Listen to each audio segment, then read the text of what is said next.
So now you have to forgive me for the pictures is not exactly in the right order, but you have to see it. Because I was asked to speak about how song and music play a role in diplomacy.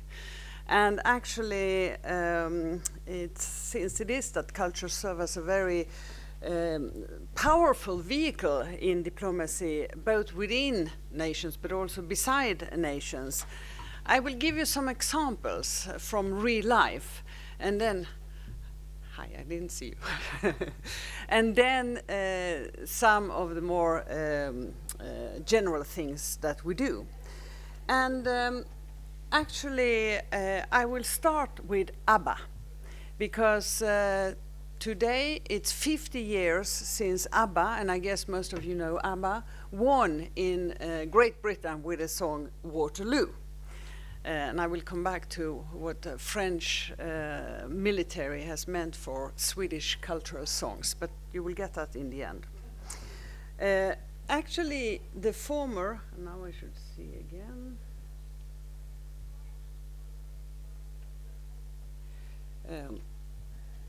The former Secretary of State in United States, Colin Powell, was a fan of ABBA. His fondness for the Swedish pop group was well known among his friends and colleagues.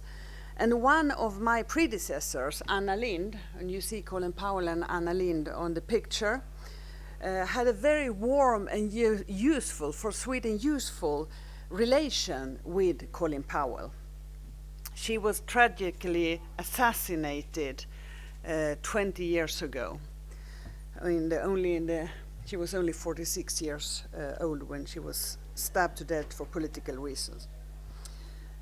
But she learned that Colin Powell loved ABBA. So at their first meeting, she brought CDs with ABBA songs. And he became very happy about this. And they started in the evening after negotiation to sing ABBA songs together. And actually, they had even a little karaoke thing, and Anna, she was a blonde by natural, she played Agneta Fältskog, who is the blonde girl in ABBA. And it was reported in the Swedish and American tabloids that Colin Powell sang Knowing Me, Knowing You, and that his diplomats looked very worried. Colin Powell's affection for ABBA was notably highlighted during his funeral, with the military band playing Dancing Queen as a tribute to Colin Powell.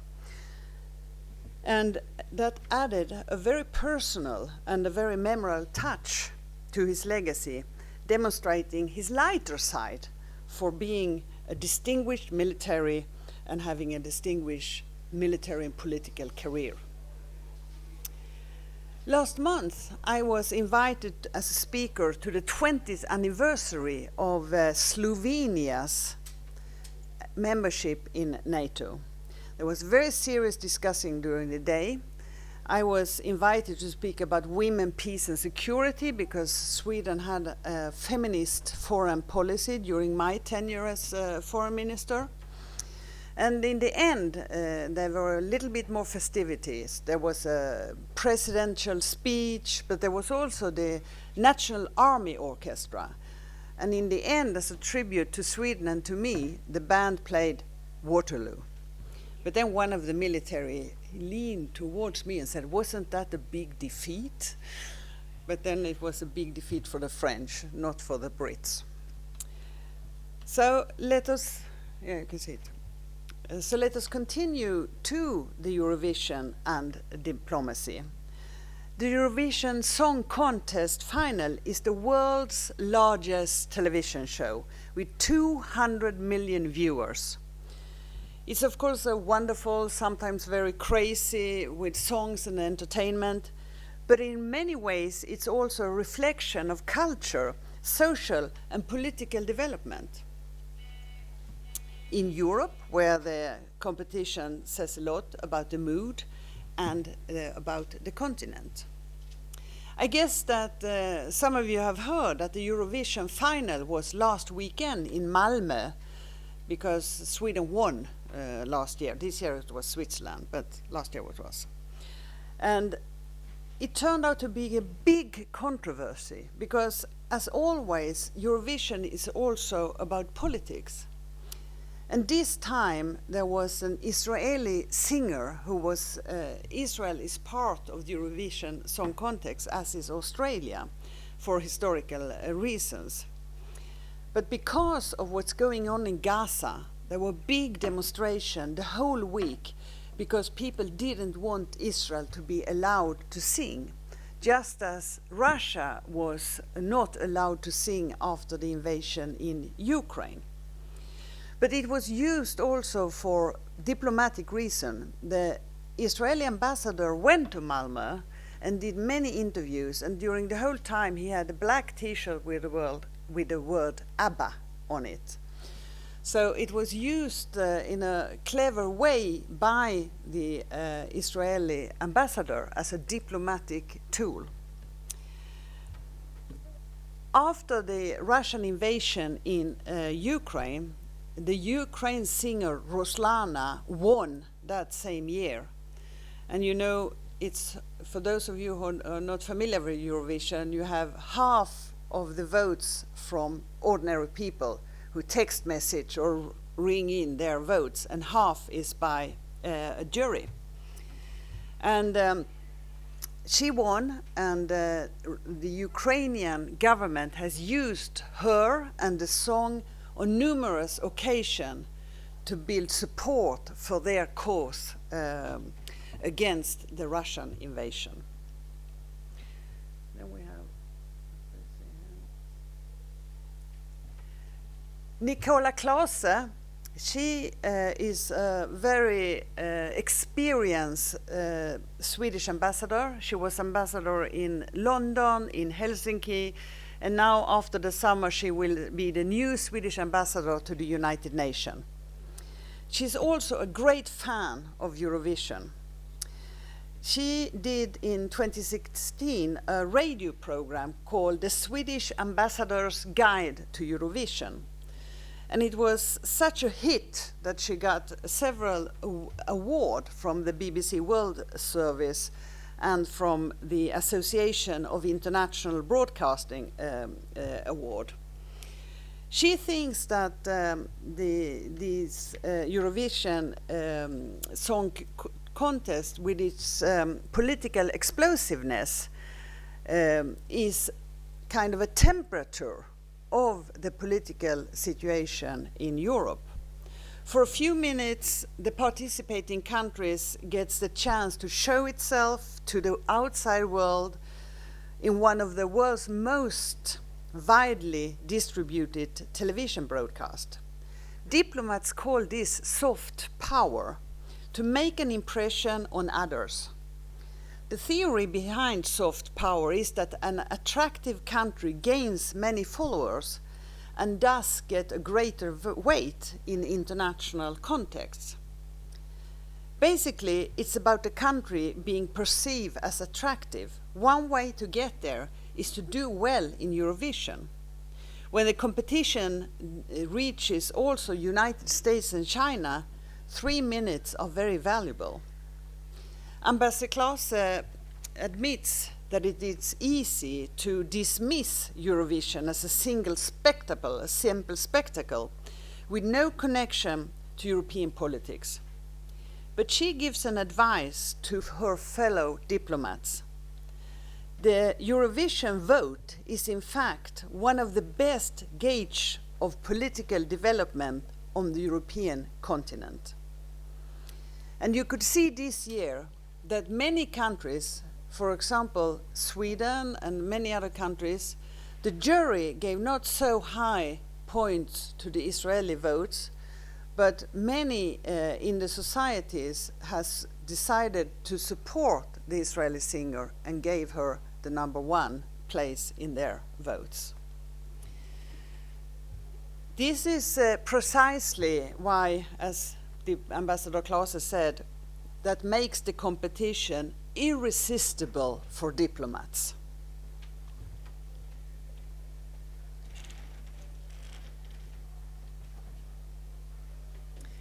And here is a European politician that is not very well liked by almost anybody, but we had a very useful relation.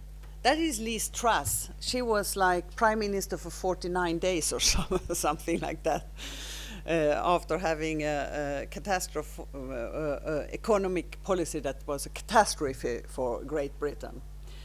But during a time, she was also Foreign Minister of UK.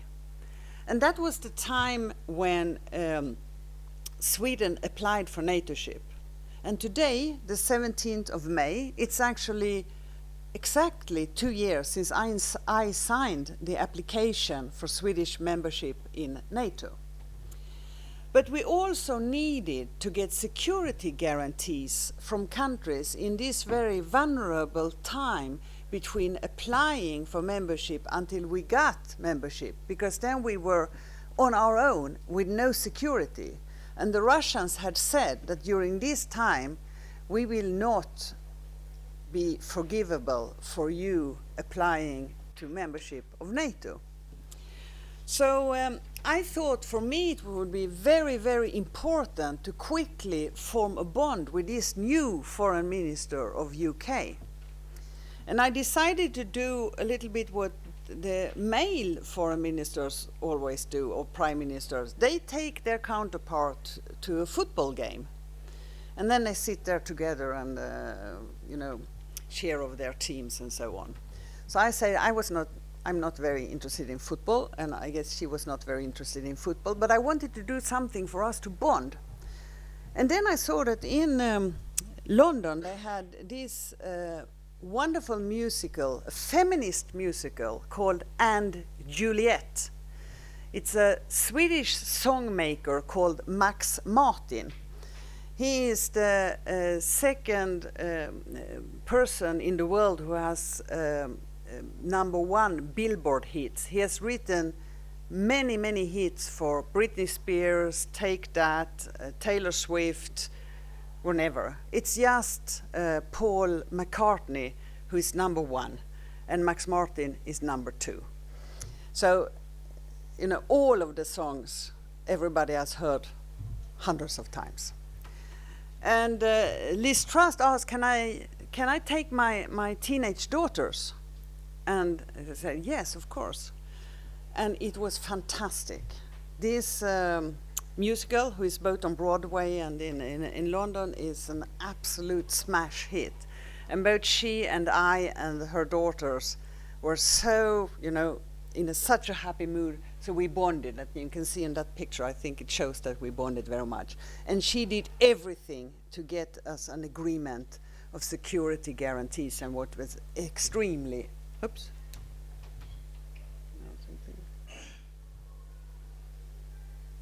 Do I need to have a password or something? That's me. I'm letting you use my computer. Yeah. Maybe my fingerprint may be enough. Yeah. But it was also very typical, this male and female in everything, because nobody ever says something if a male foreign minister or prime minister take their male colleague to football.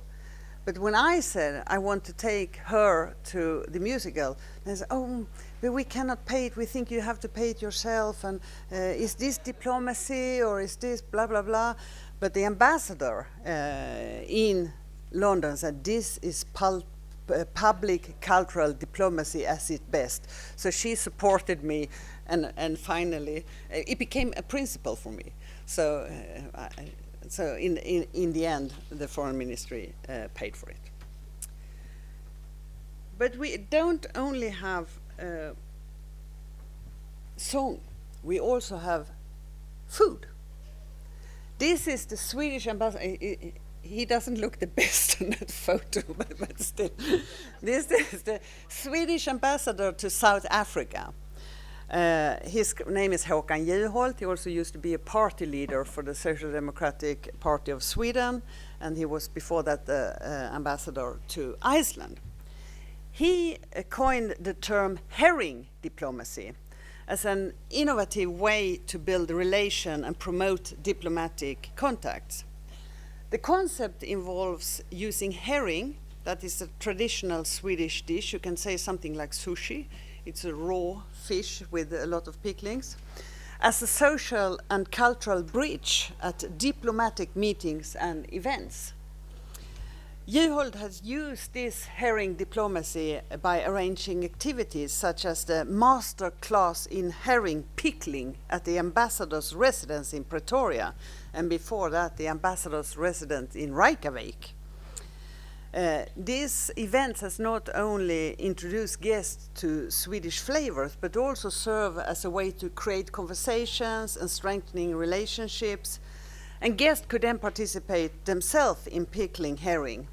And in Iceland, for example, there was television program, and he was the #1 most liked ambassador in the whole country after doing this. He made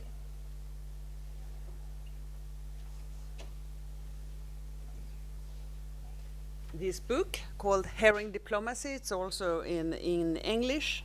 The other man you saw in the picture was Ted Karlberg. And they want to spread this use of food and making food together as a diplomatic tool, an icebreaker. And he shows very effectively how some simple thing as herring can have deep cultural and diplomatic significance. And herring diplomacy is actually a kind of cultural diplomacy that I think it's very, very interesting. As I have showed, culture is a significant aspect of the nation's identity, and to sharing these practices, whether it be singing Knowing Me, Knowing You with the State Secretary of United States, or sharing a dinner with South African diplomats about herrings. It's promoting the country's culture abroad, and this is enhancing the image and build the relationship. It also showed the cultural heritage from your country. And in Sweden, I'm sorry, I have to do this because it's not in the right, not put in the right way. In Sweden, all our embassy use a typical Swedish festivity called the Midsummer Festival. We are always angry because there is always the meeting with the council in EU when we have our midsummer festivities. And it's celebrated every year in all our embassies. This is one of the big ones. She is the General Counselor of New York, the Swedish General Counselor of New York. And every year up to 10,000 people come to Battery Park in New York and celebrates the Midsummer Festival. And that gives a lot, here for example is from the official authorities in the New York State about this festival. So it is a part of the soft power that is used to influence others through culture, song and folklore. And here is something that I think is very, very funny. At the midsummer, and I will sing a song for you. We have a specific, very, very crazy, stupid song called "The Small Frogs," and it goes like this.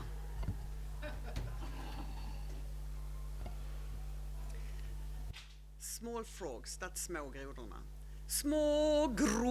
Smågrodorna är lustiga att se. Smågrodorna är lustiga att se. Ej öron, no ears. Ej svansar hava det, no tails. Ej öron, ej svansar hava det. And now come the best part. And 10,000 doing this in New York.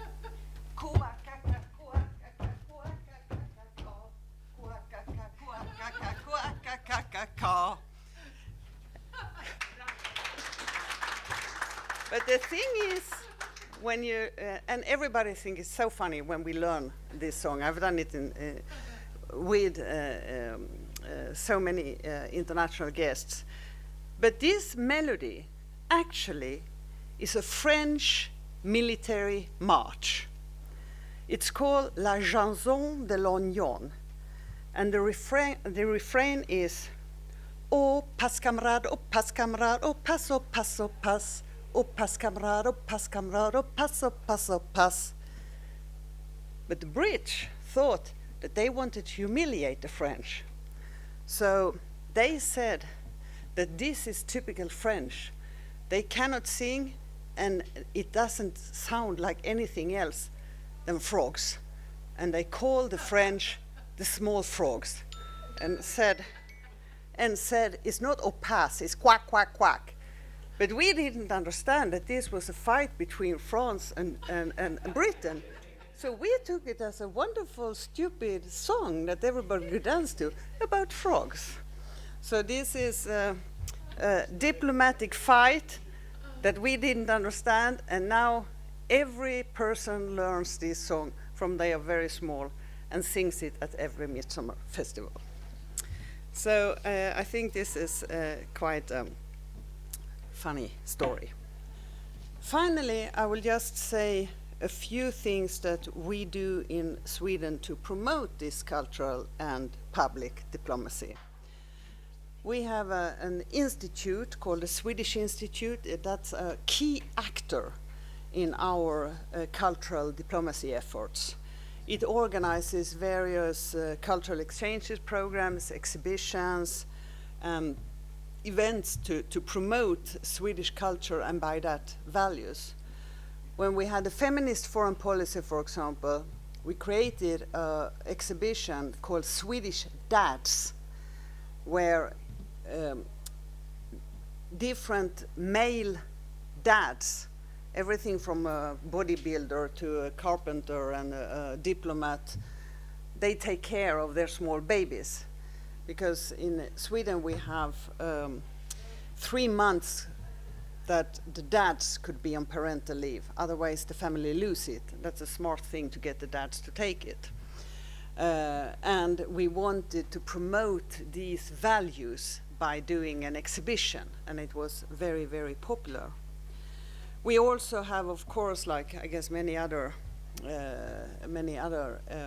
countries, using our embassies as showcases for Swedish design and art and everything, and then of course also to have public diplomacy. Like I spent the whole last week in Washington meeting diplomats, politicians on the Hill, think tanks and so on. And we have used our whole embassy. It's called the House of Sweden, and it's placed in a beautiful area near the Kennedy Center of Performing Arts.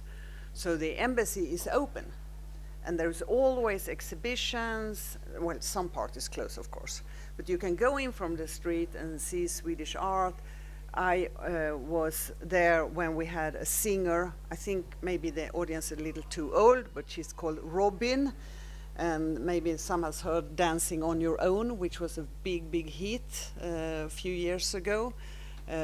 We had a workshop for teenage girls who wanted to be more active in tech, using Robin as a popular singer and me as a hopefully popular foreign minister to engage young, in this case, American teenage girls to get more self-esteem and to work more in this area. So by that, I think that this is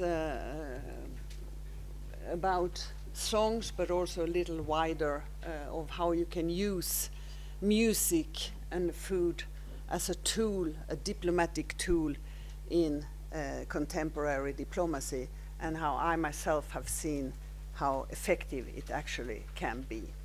Thank you very much. Thank you very, very much to Linde. It's great to have you here after our first encounter in Skopje at our host, our home here at the ICT Academy. We'd be very happy to welcome your questions, your comments, your debates with Ms. Linde, a special opportunity, former foreign minister. Let's start in the back. And please introduce yourself, as always.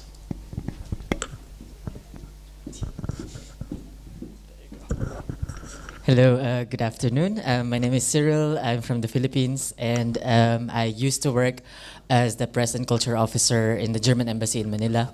And it was my job to promote, to do cultural diplomacy in behalf of Germany in the Philippines. So it's this is more of a comment and like a personal opinion about my impressions in Swedish diplomacy, especially cultural diplomacy. I think Sweden has it's really a good example of using cultural diplomacy as a tool to promote its foreign policy, not only for like political reasons, but also to really put forward certain agenda like feminist policies and agenda. It's very important that we include women, but also, like you said, music and folklore and songs. And as someone who comes from the Philippines, who loves a country that loves to sing, Dancing Queen by ABBA is one of the most popular songs that we sing. And when the Swedish embassy opened in Manila a few years ago, they had the reception for the Swedish National Day, and of course, Dancing Queen was one of the songs that were performed there. So it's just, for me, it's a comment on, I want to congratulate or just to commend Swedish foreign policy in terms of promoting cultural diplomacy as a tool for thank you. Thank you. And I know that when you're in Philippines, they always demand that you sing some karaoke. And I have done some things there. I hope nobody has some video. Excellent. Let's continue. Yeah. Please. Okay. I have one question. Excellency, I have one question. It's, you talked about the public policy and all time in Sweden. What's your opinion on opinion diplomacy plus culture diplomacy in the Sweden? What's the perfect, for example, you talked about the Eurovisions, this big events in the world. And also I'm emphasizing about the opinion diplomacy for the in Sweden. What's this? Thank you. You mean if we use it more strategically?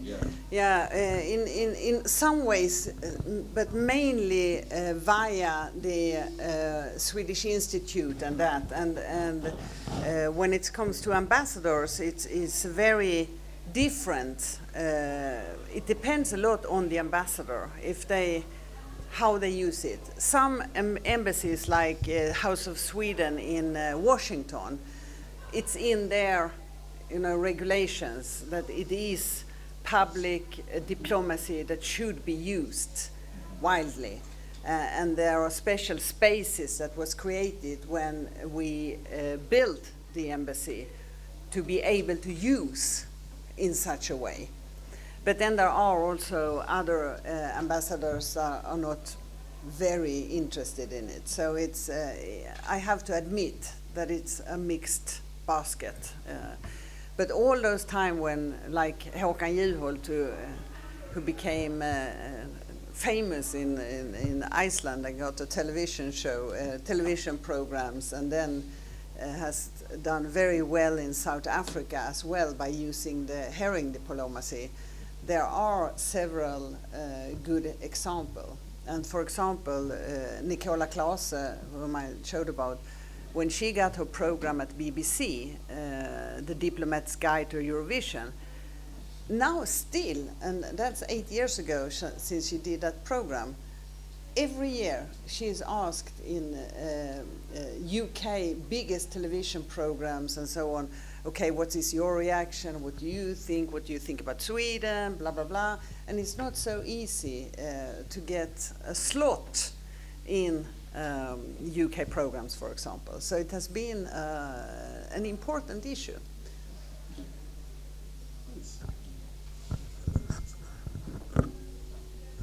Thank you, Minister. I'm a great admirer of your country, but also of the whole Nordic region. I spent 7 years of my life in that region.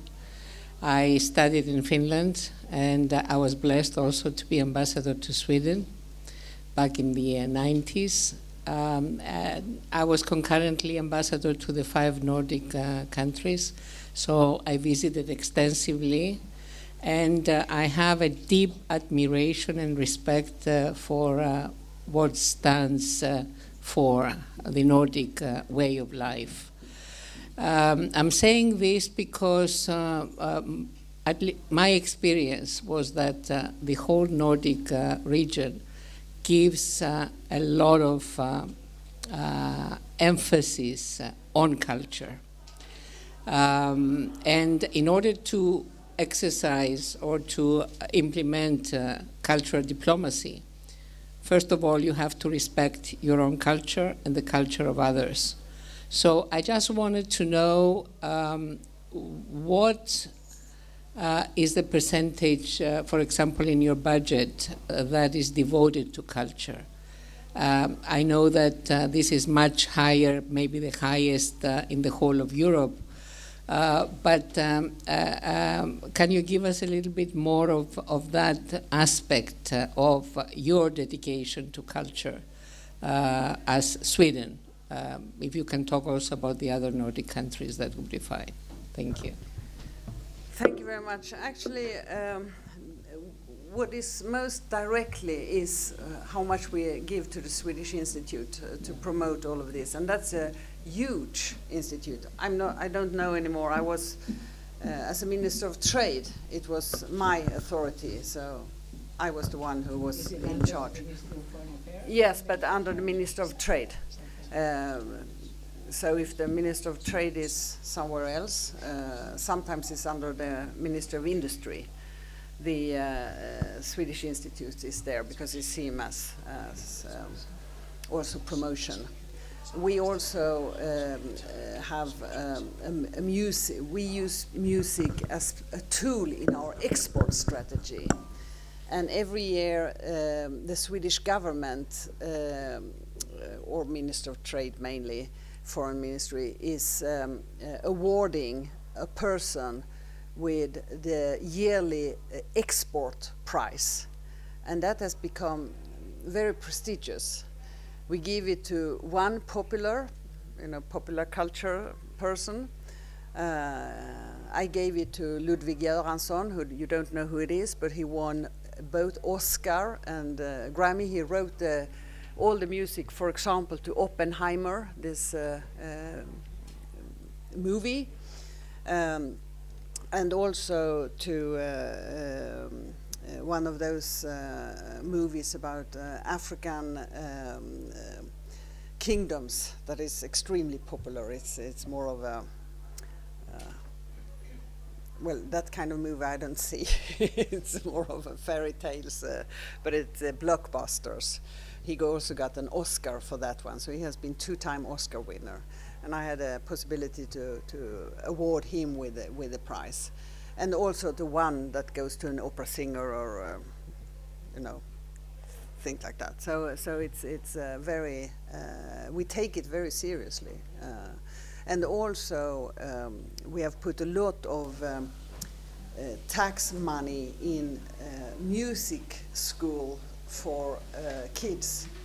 And Sweden has a lot of those inventions, like Skype was a Swedish invention, Spotify is a Swedish invention, and the Swedish CEO of Spotify, Daniel Ek, he always said that it was several things that made it possible to build Spotify. One was that so many of the Swedish youth go to music school, more or less everybody, and you always have to start with this little flute, everybody, no. And then afterwards you can say if you want a guitar or piano, whatever you want. And the second was that we have a welfare system that makes you able to fail. Because if you fail when you try to start your own company or so on, you are not, out of the street. But there is a system that breach you between when you are out of job or when you're sick or so on. So you can dare to see that you can fail. And the third thing is that we were one of the first country that built broadband in each city. And now we have 5G going to 6G soon. And that was the lay the ground. And Sweden has been one of the, now I'm going a little bit out of cultural diplomacy, but the country with the most unicorns. And unicorn, that is a startup company that is worth more than $1 billion. And we have the most of unicorns in the world. So we believe in this way, really. Any additional questions or final question? Okay. Then if not, then let's please express our sincere gratitude and for the honor of you coming and also for delivering the keynote address. Thank you.